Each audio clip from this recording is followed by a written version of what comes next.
La commission mixte d'experts sur l'opération de recensement et de l'identification de la population a présenté son rapport au Premier ministre. Le ministre de l'EPST et son collègue des droits humains ont échangé ce mercredi 8 septembre autour de la fameuse affaire des sextapes des élèves. Le mouvement de solidarité pour les changements parti cher à Laurent Batoumona a ouvert ce mercredi 8 septembre 2021 l'atelier de formation des membres de la centrale électorale. Bienvenue dans cette nouvelle session d'information à la télévision d'éducation. Dans l'actualité, la commission mixte d'experts sur l'opération de recensement et de l'identification de la population a présenté le mardi 8 septembre 2021 son rapport au Premier ministre Jean-Michel Sama Lukonde. Suivez. Donc le Premier ministre avait mis en place une commission mixte constituée des membres de la primature, de plan, l'INS, l'ONIP et la CENI, afin d'essayer de trouver une modalité pour mettre en commun les travaux qui doivent être faits pour, d'une part, le recensement général de la population, d'autre part, l'identification de la population et l'enrôlement des électeurs. Donc, pour diminuer le coût, on a mis les trois opérations qui vont faire certaines opérations ensemble. Les opérations d'enrôlement qui seront faites avec l'appui de la CENI vont être terminées normalement, si tout va bien, l'année prochaine déjà. Tandis que les opérations d'identification de la population et le recensement général vont aller jusqu'à mai 2023. Ceci va permettre d'une part d'avoir les enrôlés pour préparer les prochaines élections suffisamment à temps et d'autre part d'avoir les cartes d'identité d'ici mai 2023 et à côté de cela avoir un outil de planification en connaissant le nombre d'habitants en République démocratique du Congo et le nombre des structures sociales et de travail en République démocratique du Congo. Donc c'est un travail important, c'est un travail mutualisé. Le budget a été donné, il sera pour toutes les opérations, pour les trois organisations, autour de 600 millions de dollars. Le chef du gouvernement, Jean-Michel Sama Lukonde, a évalué les préparatifs de Jet de la francophonie avec les acteurs impliqués dans l'organisation. Les travaux avancent. Là, vous voyez que tout le monde a un visage radieux. C'est parce que la réunion s'est très bien passée. Nous avons surtout, au-delà de ce que le CNGF a accompli à ce jour, nous avons là assisté à la détermination et à la confirmation de son Excellence, le Premier ministre, dans cette volonté d'accompagnement pour que justement notre pays puisse vivre ces 9e Jeux. Donc tout se passe formidablement bien. Nous sommes positifs, nous sommes confiants par rapport à l'accompagnement du gouvernement, ça a été dit. Et le Premier ministre a parlé en termes de jours et lui à son tour va faire rapport au chef de l'État. Donc nous ne sommes que heureux de ce qui a été dit ce soir. Croyons en notre nation, croyons en notre ville, croyons en ces Jeux. Vive la RDC. À ce jour, je pense que tout le monde devrait être rassuré et positif, surtout l'engagement du chef de l'État. Et techniquement, la séance de travail qui a été fait au niveau du ministère de l'ETPR et l'accompagnement également du ministre d'État personnellement. Et je pense qu'aujourd'hui, tout le monde devrait être rassuré et que ces Jeux vont effectivement avoir lieu parce que le chronogramme qui a été mis en place a tenu compte de tout le paramètre et les temps qui nous restent. Et en tant que président de l'Ordre des architectes de la République démocratique du Congo, nous avons comme rôle d'accompagner ces Jeux avant, pendant et après. Donc notre rôle est de faire à ce que la République ne puisse pas avoir des dérives. Comme annoncé au sommaire, Albert Fabrice Prela et Tony Mwamba, respectivement ministre des Droits humains et ministre de l'enseignement primaire, secondaire et technique, ont échangé ce mercredi 8 septembre 2021 autour de la fameuse affaire des sextapes des élèves du collège Saint-Georges de Kitambo. Albert Fabrice Prela, au sortir de leur échange, dit avoir des assurances en ce qui concerne la suite réservée à ces élèves. Il est au micro de Ginel Pézo. Nous sommes venus auprès de son Excellence, Monsieur le ministre de l'EPST, qui nous a rassurés, comme nous l'avons déjà annoncé, qu'à l'issue de ce qui s'est passé, le comité de discipline de l'école s'est réuni de manière urgente et ces élèves ont tout simplement été exclus. C'est une mesure exemplaire qui doit servir à des leçons à tous les élèves. L'opinion peut être rassurée que nous devons être calme. Les élèves ont été exclus de l'école, mais pas du système éducatif. Mais ces enfants, nous devons les prendre en charge, et les parents, et les acteurs sociaux, et les psychologues, pour les recadrer, parce que personne n'acceptera d'avoir ces enfants comme voisins de ses propres enfants, de ses filles ou même de ses garçons. Je précise d'ailleurs que c'est une école du réseau catholique. Et ce que les gens n'ont pas compris, et j'ai reçu les éclaircissements du chef d'établissement, avec la foi catholique et les exigences du réseau catholique, les catholiques ne permettront pas que ces élèves soient inscrits dans une autre école catholique sur toute l'étendue du territoire. C'est ça la précision que j'ai eue ce matin. Mais ils ne sont pas exclus du système éducatif. Ils peuvent aller n'importe où. Mais dans les réseaux catholiques, on a dit non. Et de deux, ils ont été définitivement renvoyés, pas seulement de l'école, mais aussi du réseau des écoles catholiques. Ça, c'est leur foi. Mais ailleurs, ils peuvent aller. Et les collègues ministres des droits humains, l'EPST a fait son travail et il est limité là, c'est l'exclusion. Les restes, la prise en charge psycho-socio-judiciaire, c'est les droits humains et la justice. Et les collègues là, c'est pour faire les relais, pour finalement aider ces élèves à ce qu'ils soient réinsérés dans la société. Parce que ce qu'ils ont fait là, c'est grave et tout le monde a condamné ça. Ils méritent d'être sanctionnés, mais également d'être resocialisés. Dans le même registre, le député national Jean-Marie Koulassi et David Diantézois, président de l'Association nationale des parents d'élèves du Congo, félicitent le ministre de l'EPST d'avoir identifié cette école, allais-je dire, et c'est après les rencontres avec le ministre de l'EPST, le professeur Tony Mwaba Kazali. Suivez. Cette vidéo est choquante. D'abord, c'est nous les parents, tout éduqués bien, et puis dans l'école.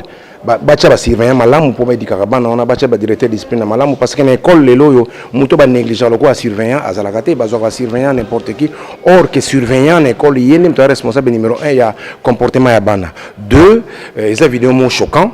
Je me suis déplacé personnellement pour ne écouter un ministre parce que ngana vi na zaka surveillant école zaka surveillant maman Mwilu na zaka directeur discipline na Dialanda na yeko poser question. Pour moi j'ai trouvé anormal ba inscrire bana dans le système éducatif, mais j'ai la confirmation du ministre que bana on exclure Bangote, c'est l'école qui est exclue, bah pour reprendre. Donc aujourd'hui j'ai la lettre même du ministre, c'est pas, mais sauf que bah biloko on est choquant, ils sont tellement choquant que na oublié ça bana batika ko ça le comportement. J'ai salué la réactivité de son excellence monsieur le ministre qui est descendu à l'école, qui a été rapidement identifiée. Et vraiment je salue aussi la promptitude du comité de discipline de l'école qui a pris la bonne décision d'exclure les élèves de cet établissement-là. Mais ces enfants ne sont pas exclus du système éducatif, sinon on va en faire des marginaux, et ce qui n'est pas bien. Nous, en tant que parents, on doit les récupérer pour les reformater afin qu'ils cessent avec ces bêtises et qu'ils soient des enfants responsables. C'est ce mercredi 8 septembre 2021 que l'année scolaire 2020-2021 s'est clôturée conformément au calendrier réaménagé. La cérémonie a eu lieu dans des sites, notamment l'UST Ngalima et les lycées Notre-Dame de la Providence Tobongissa, en présence du ministre de tutelle, Tony Mwaba Kazali. Suivez. Voilà qu'une année s'achève, bien qu'avec retard, mais nous allons nous battre et fournir beaucoup d'efforts pour nous rattraper et que les calendriers scolaires reviennent à la normale.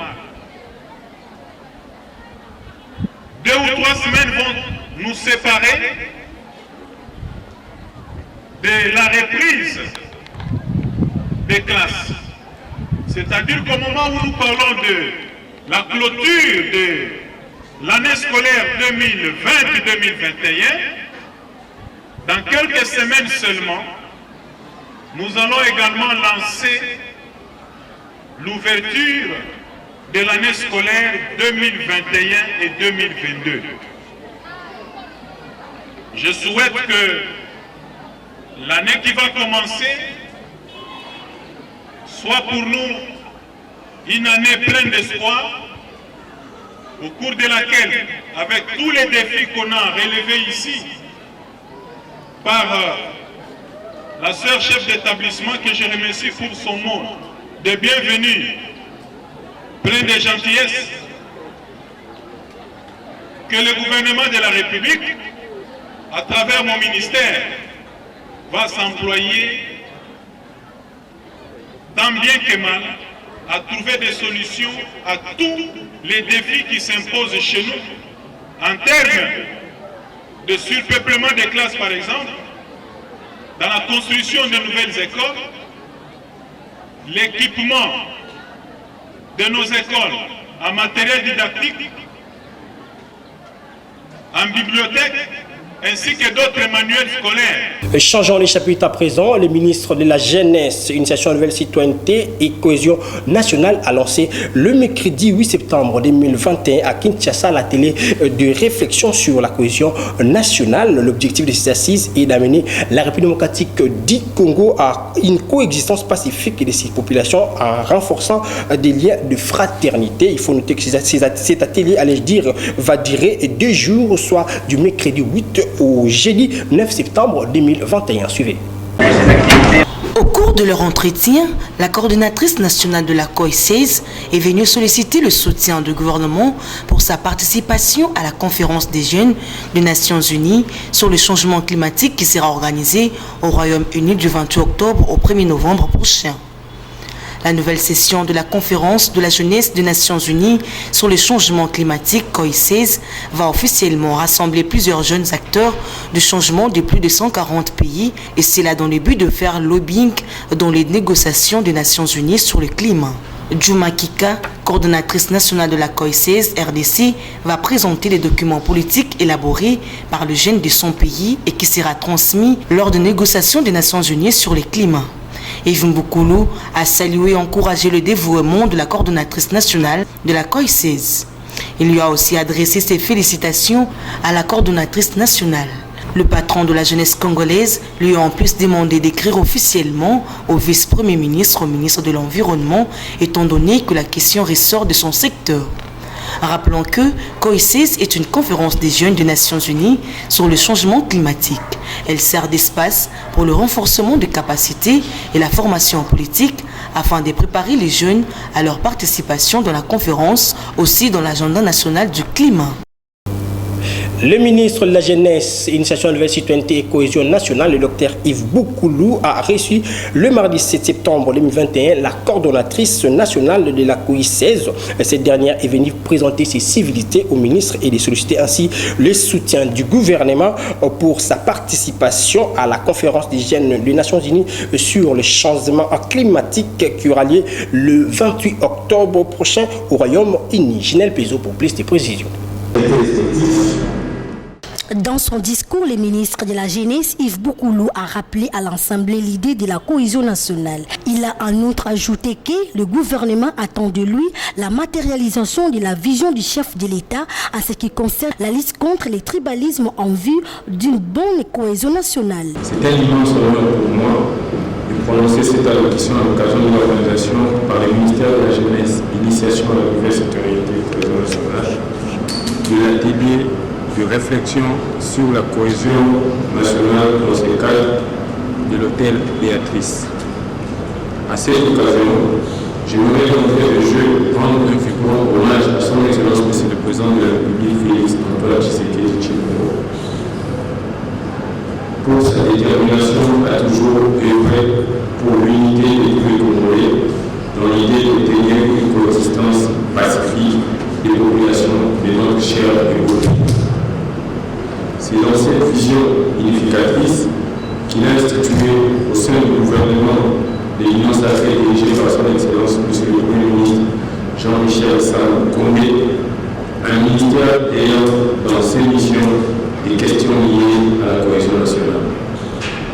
En effet, c'est donc à travers le ministère de la Jeunesse, Initiation à la Nouvelle Citoyenneté et Cohésion nationale que le gouvernement entend matérialiser la vision du chef de l'État allant dans le sens de réconcilier les Congolais, d'éviter le tribalisme, la xénophobie, ainsi que toute forme d'expression visant à affaiblir la nation congolaise. Il a été demandé aux participants de formuler des avis sur différentes thématiques liées à la cohésion nationale et question de guider la vision des décideurs, proposant des approches et mécanismes structurels et institutionnels devant aider le ministère à mieux exécuter le programme du gouvernement à ce qui concerne la cohésion nationale, mais aussi de recommander d'une série d'actions concrètes. D'un ministère à un autre, le ministre de la Communication et Médias, Patrick Mouyaya, a eu une séance de travail avec le secrétaire général de l'ONG Journalistes en danger, JED, le mardi 7 septembre 2021. Suivez. Journalistes en danger s'indignent. La situation sécuritaire de professionnels des médias se dégrade, surtout dans la partie du pays sous état de siège. Depuis 3 mois, au moins 3 journalistes ont été tués pendant cette période de l'état de siège et que nous continuons à recevoir presque chaque jour des alertes des journalistes qui reçoivent des menaces, qui sont obligés de se cacher parce que bien souvent ils sont menacés parfois par des personnes identifiables. Tivis Tivoidi, secrétaire général de cette organisation non gouvernementale de défense des journalistes, a été reçu par le ministre de la Communication et Médias, porte-parole du gouvernement Patrick Mouyaya. Notre appel a été entendu. Le ministre a dit que le gouvernement était très préoccupé par la situation et très intéressé de pouvoir y mettre fin. Et que le gouvernement a été engagé, le Premier ministre y compris, pour qu'effectivement, ensemble, avec nous, les organisations professionnelles, nous puissions trouver des solutions ou des voies de sortie à cette situation. Des échanges fructueux qui ont eu lieu sont rassurants. Nous avons discuté avec le ministre sur la possibilité de pouvoir mettre en place ce que nous appelons un mécanisme national de protection des journalistes, qui sera une plateforme d'échange d'informations entre les organisations professionnelles et des points focaux qui peuvent se retrouver au niveau des services qui sont concernés par les questions de sécurité des journalistes pour échanger des informations, mais aussi pour voir comment nous pouvons prévenir des cas d'atteinte à la liberté, comment protéger les journalistes, mais aussi mener des actions pour lutter contre ce que nous considérons comme étant l'impunité dont jouissent certaines personnes tout à fait identifiables qui parfois menacent d'abord des journalistes et puis passent à l'acte. Des dispositions sont donc prises pour plus de sécurité des journalistes dans le pays en général et dans la région sous état de siège en particulier.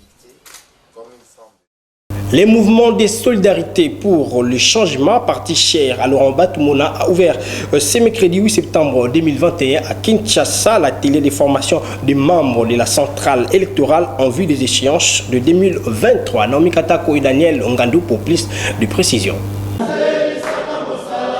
Est ouvert ce mercredi 8 septembre 2021 l'atelier de formation de membres de la centrale électorale pour avoir accès aux élections libres, démocratiques et transparentes à tous les niveaux. Prenant la parole, Pichu Bidingi, le responsable de la centrale électorale, a rappelé le pourquoi cette structure de la centrale électorale créée au sein du mouvement de solidarité pour le changement. Depuis 2006, nous avons par référendum choisi comme mode d'accès au pouvoir les élections libres, démocratiques et transparentes. Et c'est à tous les niveaux à la fin de chaque période de 5 ans. Après 3 cycles électoraux passés, les pays se préparent à connaître les 4e. Le mouvement de solidarité pour le changement, MC en sigle, parti cher à l'honorable Laurent Batoumona Kandikam ici présent, ayant compris que le pouvoir et au peuple, pour le peuple et par le peuple, se consolide et se prépare. Voilà pourquoi le parti a créé un organe dénommé Centrale électorale du mouvement de solidarité pour le changement, qui a pour mission la création de la base de données électorales pour les partis, l'identification des potentiels candidats et constitution de leur dossier, l'identification et recrutement des témoins, l'identification des organismes d'observation électorale pouvant collaborer avec le mouvement de solidarité pour le changement. Lancé par le président national du mouvement de solidarité pour le changement, l'honorable Laurent Batoumona a dans son mot invité tous les membres participant à ces assises à une réflexion de se mettre au travail. Merci pour cette organisation qui va vous permettre de pouvoir plancher sur les stratégies électorales de notre parti. Aux uns et aux autres, je vous souhaite bon travail. Ainsi, je déclare ouvert les travaux sur les réflexions des questions électorales de notre laboratoire électoral. Je vous remercie. Notons que ces assises qui ont débuté ce mercredi 8 vont se clôturer ce vendredi 10 septembre sous la supervision du conseiller Pichoubi Djingi. Tout à fait. Autre chose, une messe d'action des grâces a été dite en la cathédrale Notre-Dame du Congo le mardi 7 septembre 2021 à Kinshasa à l'occasion de la commémoration du 24e anniversaire de la disparition du feu président Mobutu. Jonathan Koyabia et Jenny Menga pour plus de détails. 7 septembre 1997, 7 septembre 2021, 24 ans déjà depuis que le feu président Mobutu Sese Seko a quitté la terre des hommes. Par cette occasion, une messe d'action des grâces a été dite en sa mémoire dans la cathédrale Notre-Dame du Congo en présence des membres de sa famille biologique, politique et autres. Dans son homélie, l'officiant du jour a prêché dans le livre de Jean 14, 1 à 6, où Jésus demandait à ses disciples d'avoir la foi et de croire en Dieu sans pourtant le voir. S'engager à se mettre au service des autres, à se mettre au service de la communauté, notre communauté nationale, notre peuple, la communauté nationale. Nous nous engageons justement à le servir notre peuple, parce que le Seigneur nous a confié son troupeau et il veut que nous puissions le servir de bon cœur. Non pas en tête, mais de bon cœur, pour qu'au dernier jour, lui-même vienne nous donner son héritage. Prenant la parole au nom de la famille, Dongo Mobutu, l'un des fils du maréchal, a parlé sur ce qu'a été son père. Au sortir de cette messe, quelques politiques et membres de la famille ont salué le passage du maréchal Mobutu sur cette terre des hommes. Sentiment nanga ezaka ke oyo atiaka mboko na kimia. Père de paix atika biso. Soki biso ba ya famille na ye soki tokomi na date oyo ezalaka mawa mingi mpona biso ezalaka esengo te tosanganaka bongo kaka mpona kokanisa ye vraiment azalaki mingi mpona mboka na biso asalaki mpe mingi ezalaka nde mawa mpona bandeko ndenge bawanganaka ye bazopesa ye bazobwakele bamaloba ezokoka na ye te yango nde epesaka biso motema pasi. La journée s'est clôturée à une activité festive où il y a eu plusieurs témoignages du feu président Mobutu.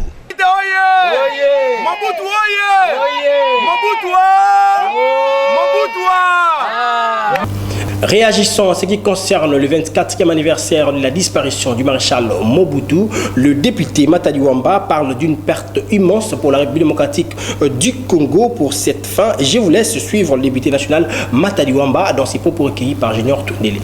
Un homme qui a su défendre l'honneur du pays, le Zaïre, à travers le monde. Ça, à l'extérieur du pays, il avait une politique de défense de l'Afrique en général et du Zaïre, le Congo en particulier. Il a défendu notre pays. Là, je retiens pour preuve son discours à l'ONU. Son discours à l'ONU lorsqu'il s'est désolidarisé d'Israël pour l'Égypte, entre un frère, l'Égyptien, et un ami, l'Égypte, le choix est clair. Cette phrase-là a fait le tour des médias. C'est à l'honneur du maréchal Mobutu. À l'intérieur du pays, ce que personnellement j'ai retenu de lui, et sans que les gens le sachent très bien, le comprennent, c'est sa politique du recours à l'authenticité. Le recours à l'authenticité. Avec le changement de nom, en commençant par le pays lui-même, avec pas le changement de nom pour les habitants du pays, pour les Congolais, les Zaïrois, mais cette politique qui voulait que les Congolais portent pas de noms étrangers, de noms d'emprunt, mais qu'ils puisent, qu'ils cherchent leur nom dans le patrimoine ancestral. En Ituri, les FARDC ont infligé des lourdes pertes aux miliciens de la Codeco et c'est après le tentative d'attaque du centre de négoce de Kobu en territoire du Djougou. En effet, au cours de ces affrontements, les chargés des opérations des forces négatives a été neutralisé. Ainsi, je vous laisse suivre le lieutenant Gilles Ngongo dans ses propos recueillis par Naomi Katako.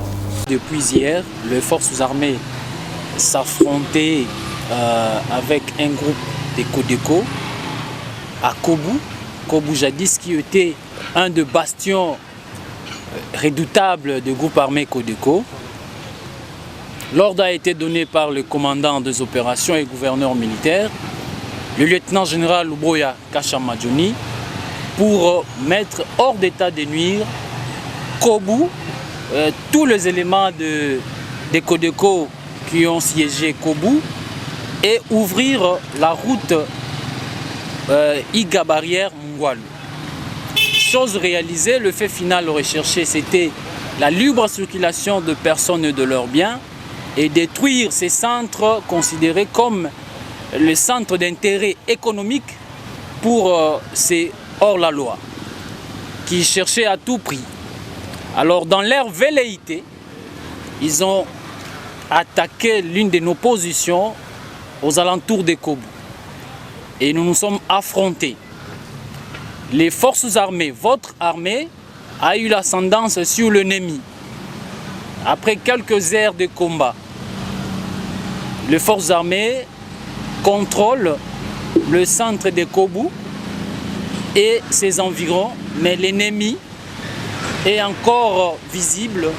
En ce moment où nous vous parlons, les forces armées sont en œuvre pour mettre hors d'état de nuire ces renégats, ces rebelles de milice Codeco, mais aussi chercher de plus en plus consolider tous les objectifs conquis sur cette zone afin de passer à la stabilisation de la situation sécuritaire dans cette zone, Kobu, Bambou, Mungwalu, ainsi de suite, vous connaissez bien le milieu. Voilà pour nous l'effet final recherché dans ces opérations. Parlons société pour boucler complètement cette session d'information. Les habitants de la commune de Kisenso, précisément c'est du quartier de la Révolution, lancent un SOS aux autorités en ce qui concerne la desserte en eau potable. Suivez ce reportage de nos stagiaires. La commune de Kisenso est confrontée à une rareté de l'eau potable, mettant à rude épreuve les habitants du quartier Révolution qui se demandent si la régie des eaux pense aussi à eux.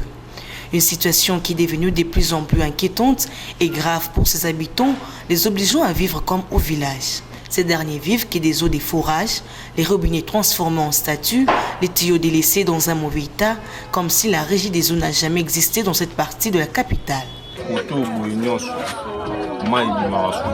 Donc 10 ans passés déjà, donc éviter ceux qui nous arrangent, moka tout nous arrangent qui. Donc on aussi la rabat forage pour tout. Et on a bana mi suspendre ce mois là. On comment femme mais la mais héros déjà tout à main na forage. Donc éviter ceux qui nous arrangent droit à maïté tout ce qui n'est éviter. Donc l'État est mon coup à jouer. Ma responsabilité koto batwa mai ute za raté batwa mai ute ba pikola koto donc éviter surtout ça ni toto lo bani tozo lingela kote biso koto to nyoko bala mai to linga mote ba cheka ngama to to kasu mai te mai bi mala oli sute to souffra to me la bide ta biso ba mi kyo to la bide veli stressa la ka tane to biba ba paquet biso ba mi kyo do moto ba bide mi nene ezala raté to le tona bapompe awa ebele bapompe mai ebima yango te yo aussi facile beto ate biso likambo. Avec un temps relativement long privé de l'eau potable, ces habitants lancent un appel de détresse à la régie des eaux pour améliorer la desserte en eau potable. Place au rappel des titres. La commission mixte d'experts sur l'opération de recensement et de l'identification de la population a présenté son rapport au Premier ministre.